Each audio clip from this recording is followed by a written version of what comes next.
बोला शेरा वाली मैया की, बोला तारा चंडी मैया की।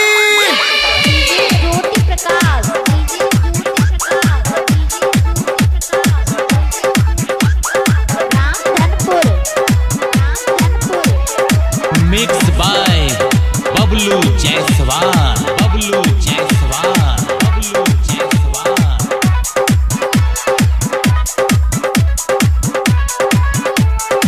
सुनिए राजा जी जाई बाजारे, जाके बाजार से कसल यादी माई के बारात हम करब सैया बरातर बयाइल। 9 दिन पूजा पाठ करब सैया बरातर बयाइल। सुनिए राजा जी जाई बाजारे, जाके बाजार से कसल यादी माई के बारात हम करब सैया बरातर बयाइल। 9 दिन पूजा पाठ करब सैया बरातर बयाइल।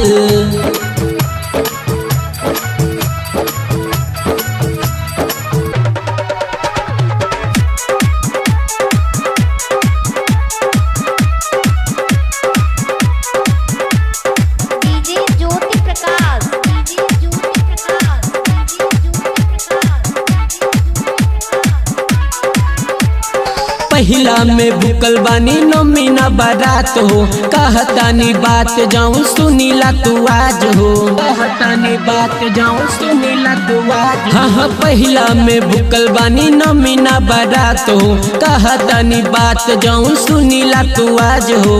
जल्दी से लाई दी पान फूल सुपारी, अच्छा दी चंदन रोरी और ये गरबाती माई के बारात हम करब सैया बरातर बयाइल। 9 दिन पूजा पाठ करब सैया बरातर बयाइल।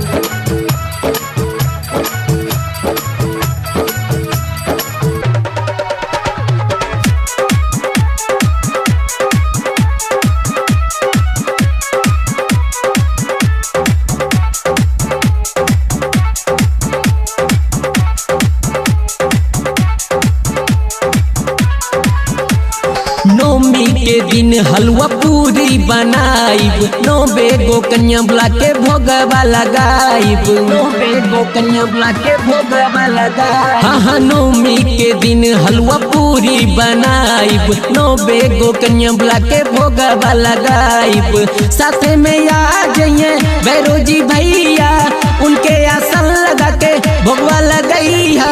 माई के बारात हम करब सैया बरातर बयाइल। 9 दिन पूजा पाठ करब सैया बरातर बयाइल।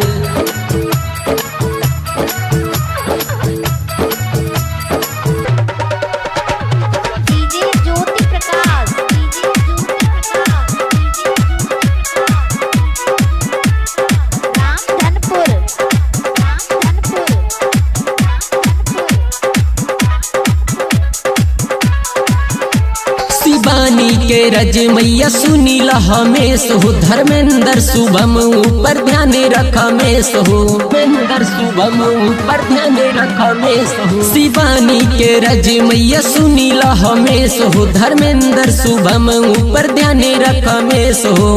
आइल बनोमी के पावन दिन माँ, दर्शन करे खाती जाई सब दिन माँ।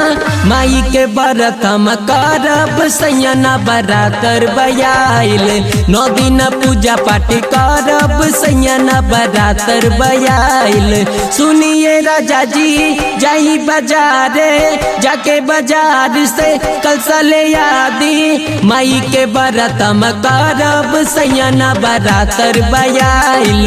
9 दिन पूजा पाठ करब सैया बरातर बयाइल। सुनिए राजा जी जाई बाजारे, जाके बाजार से कलसल यादी माई के बारात हम करब सैया बरातर बयाइल। 9 दिन पूजा पाठ करब सैया बरातर बयाइल।